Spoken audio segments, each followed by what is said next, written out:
এটা হচ্ছে green colour, green কালারের উপর চন্দন আর অফ হোয়াইট এই সুতোটা দিয়ে কাজ করা আছে। গ্রিন কালারের উপর কাজটা একটু দেখো, কাজটা পুরো নিখুঁত আর ভারী। এই শাড়িটাও কিন্তু অল ওভার, শাড়ির ফিনিশিং, শাড়ির মোটিভ সম্পূর্ণ আলাদা। আমি শাড়িটা দেখাচ্ছি, পুরো শাড়ি অল ওভার, পুরো শাড়িটা এরকম অল ওভার আসছে,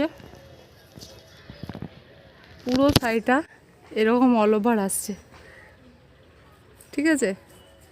পুরো শাড়ি এইরকম অল ওভার পুরো শাড়িটাই আসছে এরকম, পুরো শাড়িটাই গ্রিন কালারের উপর চন্দন আর অফ হোয়াইট সুতোর কাজ করা আছে, পুরো অল ওভারের কাজ, পুরোটাই এরকম, পুরোটাই এইভাবে কাজ করা আসছে, পুরো শাড়িটা এরকম অল ওভার কাজ। শাড়ি যেহেতু পুরো এরকম অল ওভার কাজ, তাই ব্লাউজ পিসটা আমরা তৈরি করেছি এরকম। এটা হচ্ছে ব্লাউজ পিস, আর এটা হচ্ছে পিওর ব্যাঙ্গালোর সিল্ক, ঠিক আছে?